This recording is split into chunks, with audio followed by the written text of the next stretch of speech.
Welcome to the Eversio Experience podcast. I'm Brandi Garden, the co-founder of Eversio Wellness, and I'm here with my co-host, Desiree Caruso, who has a background in naturopathic medicine. We're here to talk all about the world of mushroom wellness because mushrooms are critical to the maintenance of our physical well-being and our collective mental health. We believe mushrooms are symbols of interconnectedness, and we're so excited to connect you with the health, wellness, and wisdom that they have brought us on our journey to this moment.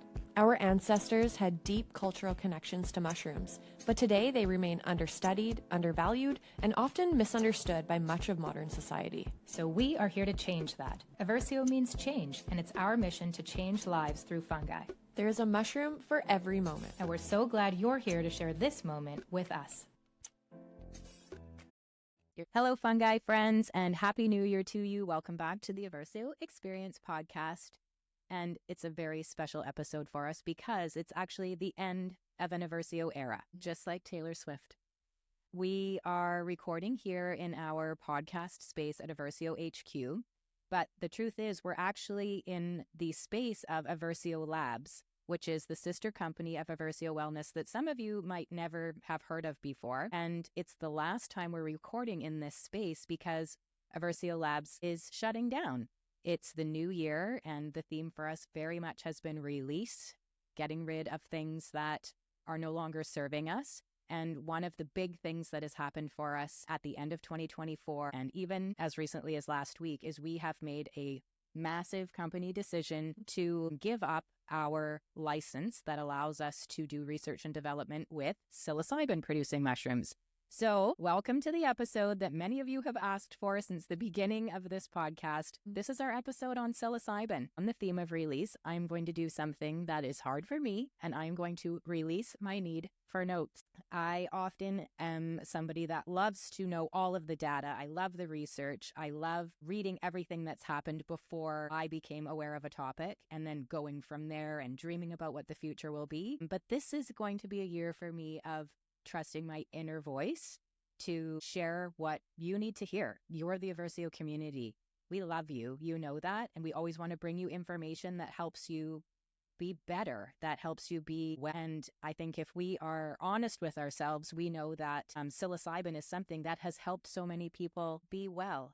And it's something that is very understudied, totally misunderstood by many, and we're going to try to bring some light to that today. So I think that you should know that we had a controlled substance dealer's license that was issued to us through Health Canada in 2021. In 2022, Health Canada made a big regulatory change, moving psilocybin into a category of special access program drugs that people could apply to the government to receive that weren't approved anywhere else. Mm-hmm. So a doctor could actually start to prescribe psilocybin to a patient in Canada as of 2022 when that change happened. And that was very exciting for us, but it was also, it kind of was the beginning of us knowing that we might not focus on psilocybin because we don't really think of it as a drug. As you know, to us, it's just a mushroom. We love all of the mushrooms, and psilocybin producing mushrooms are just special ones. So when that change happened, we were running our lab at the time. Of course, you have seen on social media, if you follow us, our beloved friend, PhD mycologist, Dr. Ludovic Lerenard. He worked with us for years here and was the person cultivating psilocybin-producing mushrooms specifically for research and development. So we never provided psilocybin-producing mushrooms to the public. They were used in research to see how we could, as a country, go forward, providing more than just the synthetic psilocybin that's often used in research today, and be able to provide what we love, a whole fruiting body mushroom that could be used as medicine for people in need. So the end of that era is here. We are excited because that leaves more space for us to focus on functional mushrooms, which we had no idea in the beginning of time how much we would fall in love with these. So I think let's start, Des, with what is psilocybin? What really makes these mushrooms different than the lion's mane, turkey tail, reishi, chaga, the mushrooms we deal with and consume every single day? So psilocybin-producing mushrooms, they are considered a psychoactive substance, a psychedelic mushroom. So the other mushrooms that we have at Eversio Wellness are functional mushrooms. So those are non-psychedelic. So you will not hallucinate or any sort of anything like that. It's more related to health benefits there. So psilocybin, when you consume psilocybin-producing mushrooms, it's converted to psilocin, and that's where it is acting on the serotonin receptors, specifically the HT2 A receptor. And for those who don't know, the 5-HT, that actually just means serotonin. Yeah. So the serotonin receptors, so it can work on that. And that's where we're getting that psychedelic experience, maybe that hallucinogenic experience, and having some profound shifts. Yeah.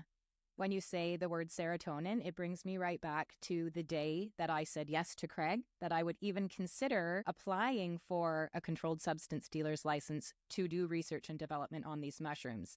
By then, I was already in love with lion's mane mushrooms. As you all know, I had had a seizure and I had seen my brain on an MRI, and I knew I had work to do around literally regrowing the neurons in my brain. I wanted neurogenesis. And as I researched lion's mane mushrooms, often psilocybin producing mushrooms would come up in that same research. So I knew about it, but super nerd over here was like, all drugs are bad. That's not happening. And when Craig came to me and said, we're a mushroom company, we are coming into this time of lockdowns and shelter in place, and I don't need to remind you what was going on in 2020. I think everybody we knew was taking an antidepressant, taking an anti-anxiety drug, looking for a new therapist, searching for some type of healing. And when we recognized that serotonin comes up in those conversations, or a lack of serotonin, it was so fascinating to me the first time I saw the psilocybin molecule beside the serotonin molecule. Mm-hmm. I remember seeing it on the screen and going, you've got to be kidding me. They look almost exactly the same. Mm-hmm. And I just had this profound, thought that if we produce serotonin inside our body, the molecule looks like this. It fits in this receptor and it does this great work for us. And here's a mushroom growing outside, created by Mother Nature. It has a compound in it. And when you take that molecule of that compound, psilocybin, it looks the same as serotonin. And it made me think, why is a mushroom producing something that looks just like what we're producing? And is it meant for us? Like, is there something there that says, why would the mushroom be producing it? Why would Mother Nature be producing it if we weren't meant to use it when we need it? And that was the beginning of me starting to do more research and learning that led me to say, yes, I'm willing to go down this road, to start this business, to launch Eversio Labs and try to produce something natural for people to use in this research that was already going on. I mean, the research has been going on a long time. Like, let's talk a little bit about the history of psilocybin. Like, how far back? We've read some books. How long have people been using this? I mean, it dates back to historic times, and really the inception of religion is when they first started talking about psychedelic mushrooms and they were consuming it. The book that we read was The Immortality Key. Yeah. Go read it, friends. Yeah, it's very interesting on how it draws the history of it, and then also just the practices behind it, because I think with psilocybin, a lot of people, it's almost like mislabeled and it's misunderstood. Right? Where people are thinking, I guess the best way to describe it is that the set and the setting really matter. There is an intention, there is a ceremony, there is a practice around it. And that is medicine in itself as well. Absolutely. In addition to psilocybin. Absolutely. Okay, so let's talk about this. So we know what it is. So psilocybin is this compound. It is in mushrooms specifically. There are about 200 mushroom species that contain psilocybin. Mm-hmm. When we consume those mushrooms, we're not just getting psilocybin, we're getting hundreds of other compounds that come along with it. Mm-hmm. If we borrow from the cannabis industry, you would call this the entourage effect. But what has happened, so historically, people ate that mushroom. Mm-hmm. They ate these mushrooms. They knew that they had an effect. The effect was a change in consciousness. And people have been trying to do that for thousands, and as long as we can go back. Every culture has had a way to alter consciousness as a way for them to connect to whatever they believe was the source of their life or where they were going back to. And that is through literally every culture. When we look back through Chinese culture, we look back through Greece, and we look back through, all of these ancient civilizations that were before there were any religions. There are researchers that believe that psychedelics were the beginning of the creation of any religion. And then you fast forward to today, we've done what we do. We have created that molecule synthetically in a lab. And that is where we're kind of at as a country here, is when we are allowing people to access it, we are not allowing them the mushroom. We are allowing them to access the synthetic molecule, and therefore they're not getting all of those other compounds that would have been in the mushroom. So is the experience different? We have to assume the experience is different. So walk us through. So we are connected to groups like Therasil and Roots to Thrive and groups of people doing research here locally. When I say connected to, I just mean we follow them. We've attended conferences with them. We are watching how they are offering this to people today versus what the ceremonies would have looked like thousands of years ago, which honestly were in community, in large groups, and very sacred and ceremonial. And that's not always how psilocybin is consumed today. As somebody who is a trained practitioner, so I mean they've had some type of training through MAPS, which is the Multidisciplinary Association for Psychedelic Studies. You could be trained through many different organizations today. There are lots. And therapists, naturopathic doctors, medical doctors, there are people who have been through these trainings. What would it look like today if somebody was having a legal psilocybin-assisted psychotherapy experience? Well, so first, your doctor is going to be writing a very long form. It's about 8 pages. It's estimated to take about 2 hours. So they're applying for an individual to be granted an exemption and through the Special Access Program or the SAP. And then from there, if Health Canada approves that, then that individual will be provided or allowed legal access to psilocybin-producing mushrooms. It is that healthcare's responsibility that if they are filling out that form, that they are assuming liability, responsibility for that event. Their job is to make sure that that individual is kept safe. It's a safe space for them mentally, emotionally, spiritually, and physically. That's the biggest thing. And I think the fear around talking about consumption is that if somebody is not physically safe, then that's where things can happen, because they may be hallucinating and, you know, they may think that they're not actually moving physically somewhere, but they could be potentially putting themselves in harm's way or in danger. And so that is the role of the person who's facilitating that. Once the person consumes in a safe setting, and there's intention setting as well before, that's where the set comes in. That's the mindset of the person before the session. And then afterwards is that integration piece. So that actual event is typically, we would say, is a day, just based on the person, how much they're consuming and how long it's active for within their system. Yeah. And I mean, today, most research will say about 5,000 milligrams or 5 grams of psilocybin producing mushroom, whole fruiting body mushroom. And you have to think 5 grams of whole fruiting body mushroom is not all psilocybin.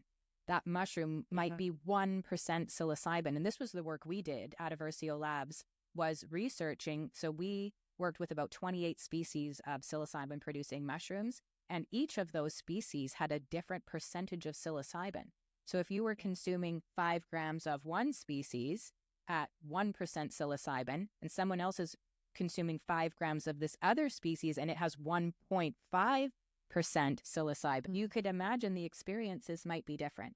Also, everyone's an individual and we all will metabolize things differently. But in general, the experience of a full dose, what we would call a full dose of psilocybin, would be consuming about 5 grams of a not so tasty mushroom and then having an experience that would last about 6 hours. And again, different for everybody, different depending on what you've consumed before or with or what have you. But it's so true to me that the experience itself, those 6 hours, are the least interesting part of the whole thing. The intention setting beforehand. Why are you consuming this? In history, people consumed psilocybin because they were looking for some sort of spiritual awakening or some connection to others in their community, connection to nature, connection to the heart. And it was something that wasn't just, it's not a party drug. There's this real pilgrimage to a space that is sacred and the consuming of something with real intention. And I think we're doing a pretty good job of recognizing that we still need to somehow apply that. The experience itself, the person consuming psilocybin in a full dose is often not very active. It's happening inside of you because everything you need for your healing is already inside of you. It's allowing you to have, I can only explain it like from what the science shows, the default mode network in the brain is being shut down. And this is where ego lives. So having a bit of an egoless experience for a while, it can be enlightening. Parts of the brain that don't normally get to speak to each other are allowed this connectivity, and we can just see things from a whole new perspective. So the experience itself is very inward. The person may speak, a guide may write notes for somebody, and then that's done. The real work happens after. And this is what Desiree called integration. And I think this is where we're failing. Well, I think so. And a really great analogy for integration as well as the default mode network, which is essentially, you know, we've been doing the same patterns. We've been rewiring these tracks, right? If we're continuing to do the same things day in and day out, whether that's physically doing that or mentally in our thought process, right? We're deepening those tracks. Yeah. But with psilocybin and psychedelic assisted therapy, what's happening is you can think of it as like the analogy of a fresh blanket of snow, and now you're carving your own tracks there. Yeah, and I remember choice. Yeah, I remember when you shared that with me, that analogy, I'm like, oh, that makes so much sense. And I think that is really the integration process too, right? It's happening in that moment of that event when, you know, the consumption is happening and the person is going through what they're going through. But it's also that integration piece, because now you're reintroduced back in your life, but you have this new perspective. You feel the same, but you feel totally different. And one of my favorite quotes,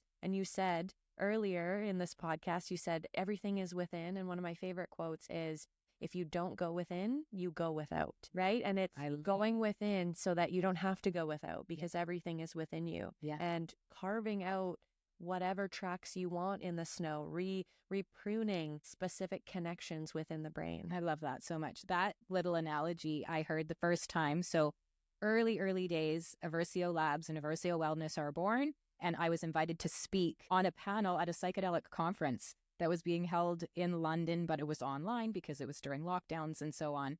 And I was terrified, but really I was the representative of this new Canadian company that had this vision to provide natural psilocybin from a whole fruiting body mushroom legally, safely, timely to people who were in medical need. So I was really forced by Craig, my husband, to say, yes, I will speak and just share our story. And Robin Carhart Harris was the researcher who gave the keynote speech at that conference. So it was the first time I saw him, heard him speak, and he gave that analogy. He was presenting that day about research that they were doing at King's College University at that time. And it was the antidepressant versus psilocybin study that now is famous, and you should go read it. And essentially it just showed that it kicked its ass. Psilocybin kicked the butt of this antidepressant with 2 full psilocybin assisted psychotherapy journeys with intention and integration versus 6 months of this antidepressant. And they looked at the effects afterward, and there was no doubt psilocybin was superior in that study in its effectiveness because there were no side effects. There was no titrating on and then titrating off with psilocybin. You consume it, it's done, it goes out of your system, and then the work comes. So something happens. Something happens when people consume psilocybin that doesn't happen when you are addressing surface symptoms by using pharmaceuticals. And I'm not saying don't use them. It's just different. We have to look at them for a different purpose. One of them, a pharmaceutical, is being used to manage the symptoms so that you can get out of the hole and get on with your life. That's the biggest thing, is it's managing the symptoms. Yes. It's not actually going deeper to the root cause. The root cause is what psilocybin is doing, right? Psilocybin assisted therapy. It's going to the root cause. Why does this person need an antidepressant or a pharmaceutical in the first place to support them, right? And like you said, that work, that integration piece is so important, to be surrounded by community, others who are supportive of that experience so that you can, evolve. Yeah. Yes. So when Robin Carhart Harris mentioned it, he talked about a snow globe. So he said, imagine you're in the snow globe, you live in that snow globe, and it hasn't been picked up in a while. So you have these tracks, you have the way things are. These are the way things are. And if you're not happy with the way things are, we got to pick it up, give it a good shake. And as the snow falls, we could just see things differently. We have new opportunities. We can choose to ski left. We can choose to ski right. We don't have to stay in those tracks. That's why we started the company. That was it. That was this idea that Mother Nature's producing something that fits in the receptors in our brain, in our body, the serotonin receptors, that makes us feel good, that makes us feel more connected to ourselves, more connected to others, and more connected to nature. Period. That is what we need. We need more of that. So it's a bit sad to me that it's the end of an era here, that we have surrendered our license and we have shut down our lab, and we will be shutting down this little studio here where we've been recording, to say that, you know, we didn't really reach the goal that we set out to reach. But I think that's the beautiful thing, is that sometimes what you learn along the way is what's more important. And what we learned on the way is it's the day-to-day things that you do every day that will make the difference for you. And for us, functional or medicinal mushrooms are the day-to-day. These are the things supporting us to sleep well, because people who are suffering from mental health often aren't. So addressing sleep is massive. And we know that this is going to be one of our big intentions in 2025.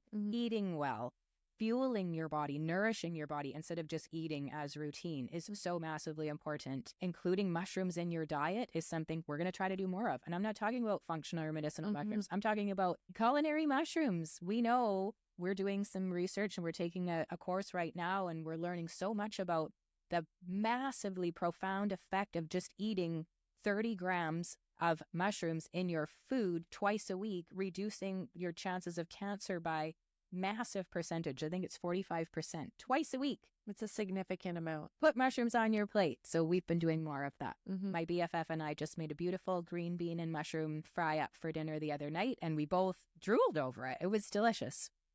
So I think that we know the day-to-day things that we do can be effective. And if you are looking for a connection to consciousness and you're struggling to get there, you don't have to go straight to psilocybin. You know, we meditate, and often we can get great results through things like meditation and breath work and being connected to community. And if there are people that are resistant to treatment, so treatment-resistant depression is one of the things that a medical doctor can write on the special access program application to say, we've actually tried everything. You know, we've looked at diet, we've looked at rest, we've looked at movement, we've added exercise, we've looked at community and connection, and we're still resistant. Then we can bring in the heavy hitters, the psilocybin-assisted psychotherapy journey. There are, you know, all kinds of other things that have been researched for psilocybin: PTSD, addiction to nicotine and addiction to alcohol. We've looked at end-of-life anxiety is massive. These are the things that are, you know, when we're looking at this as medicine and a treatment. It's not, you know, psilocybin's not something for day to day. But that does bring me to the question that we get almost daily. Yeah, can I come pick up some psilocybin? No, you can't. We have never sold it to anyone. We could not. That was not legal. We were researchers. But what about microdosing? What is microdosing? People ask us all the time. What is it and why do people do that? Yeah, micro means small. It means small, and dose. So you're taking a very small dose of psilocybin. Yeah. And you're taking that, and it's different in the sense if you were to take a macro dose, like 5,000 milligrams, a micro dose really depends on the person. It can be, you know, 50 milligrams. It could be, dare I say, even up to 100 milligrams. It really depends. But with microdosing, it's different than a macro dose in terms of how you're experiencing it. You know, you're not hallucinating. A lot of people will describe taking a microdose as being more creative, just being more connected to self, experiencing more love, just being more present, I think, with life, taking microdose. And as well supporting mood. There is even research to support microdosing. I mean, I would say that overwhelmingly that supports macrodosing and psilocybin-assisted psychotherapy and those types of treatments. But there is research to show that even microdosing can support mood, can support quality of life and happiness and joy and specific conditions. Yes. And there's tons of research out there. The microdosing clinical trial research isn't great because it's a difficult thing. You can't really have a placebo-controlled, double-blind trial, people know if they're consuming a psychedelic or not. With microdosing, it's supposed to be sub-perceptible, but I'm not sure that it's sub-perceptible, because what you're saying is people will have an experience that might be better than the day-to-day, and this is why they're choosing microdosing. They're more focused, they're more open, they're more empathetic, they're more creative, these things. So when we look at microdosing, there are anecdotal stories about how it is best consumed, because you can't take it every single day because our receptors become tolerant to things like this that are taken every single day. So there's the Fadiman protocol, where James Fadiman is a researcher who really is a proponent of microdosing and says that you microdose on day one. So you take a small, sub-perceptible amount of psilocybin on day one, and then you take a break for 2 days.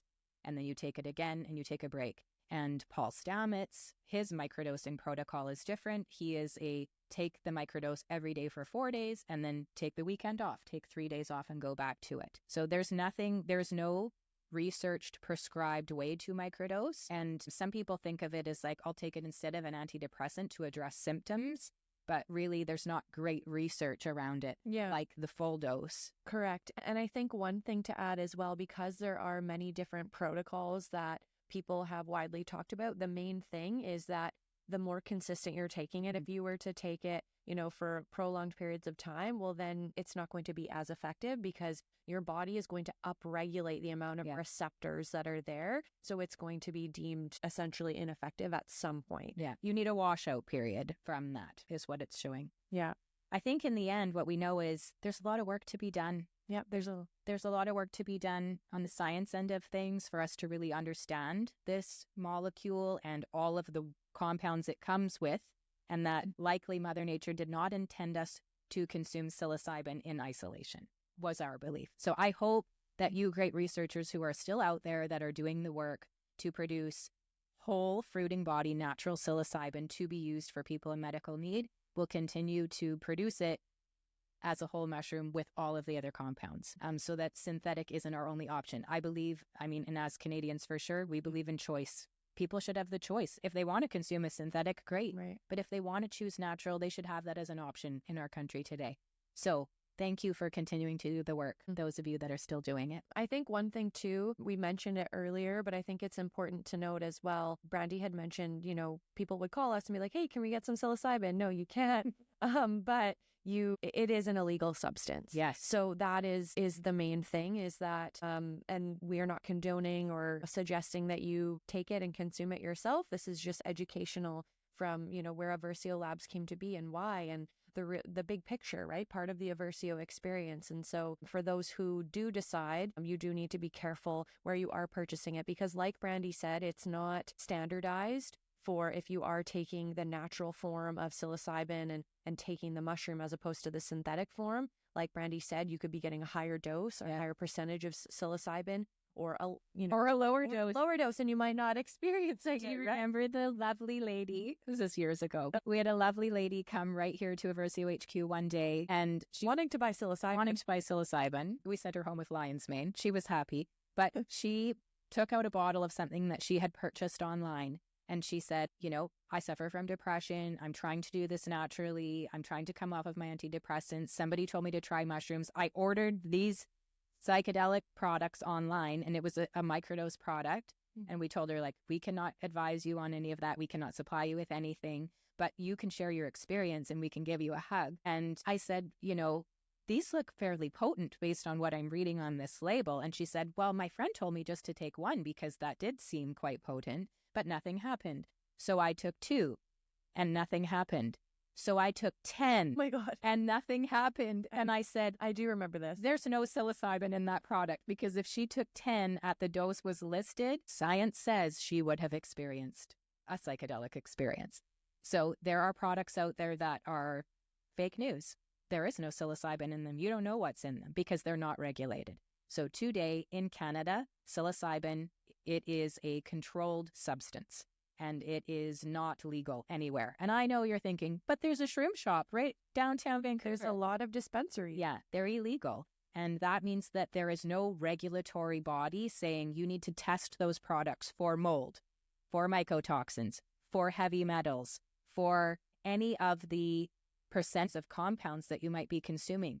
It's, we have to hope that good humans are part of this space, that mushroom people are generally good people, but really you have to take the responsibility and you have to use whatever you've got, whether that is your thoughts that are helping you, whether you have a group of people you can go to, a doctor, a therapist, somebody that might have information for you. Go in with your gut. Don't put something in your body if you have not really done your own research about where you got that from and who those people were that were producing it, because there is no legal source for it here today in Canada.